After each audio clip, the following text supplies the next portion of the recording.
আমাদের ফেনী নোয়াখালী অঞ্চলের ঐতিহ্যবাহী আষাঢ়ি কুড়া কিভাবে তৈরি করা হয় সেটাই আমি আপনাদের সাথে শেয়ার করব।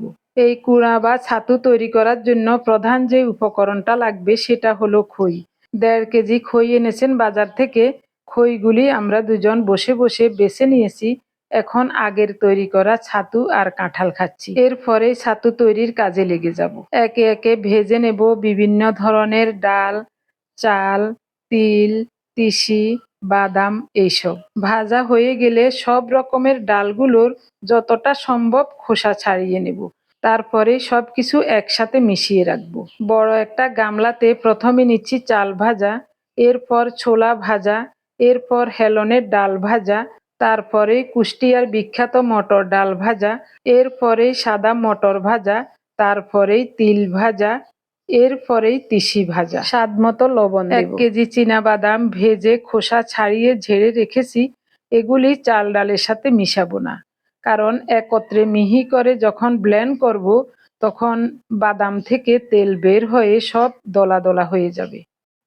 তার জন্য বাদামটাকে ভিন্নভাবে গুঁড়ো করতে হবে। এখন খইগুলো টেলে মচমচে করে নিচ্ছি। এগুলো ঠান্ডা হতে হতে চাল, ডাল, তিল, তিসি এবং বাদামের গুঁড়ো করে নেব। সবকিছু গুঁড়ো করা হয়ে গেছে, খইয়ের ছাতুও করা হয়ে গেছে।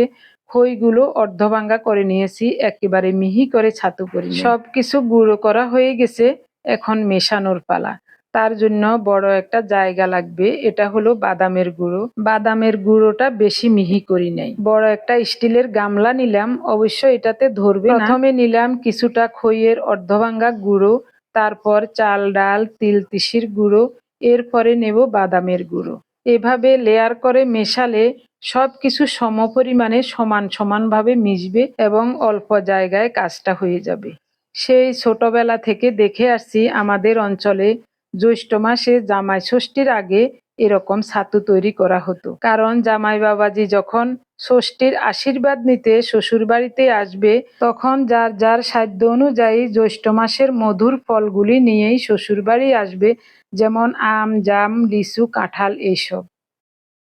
ওইসব রসালো ফলগুলি জামাই বাবাজি এবং তার সাঙ্গপাঙ্গদের খাওয়ানোর জন্য শাশুড়ি মা আগ থেকেই এইরকম একটা চমৎকার ছাতু তৈরি করে রাখেন। তখন জামাই ষষ্ঠী দেখতে আসা আত্মীয় স্বজন, পাড়া প্রতিবেশী সবাইকে আম, কাঁঠাল, ছাতু খেতে দেওয়া হতো। এখনো সেরকমই নিয়ম আছে আমাদের এদিকে। এই ছাতুর সাথে গুড় নারিকেল মেখে বা দুধ কলা মেখে খেতে কি যে চমৎকার, না খেলে বুঝতেই পারবেন না। ধন্যবাদ।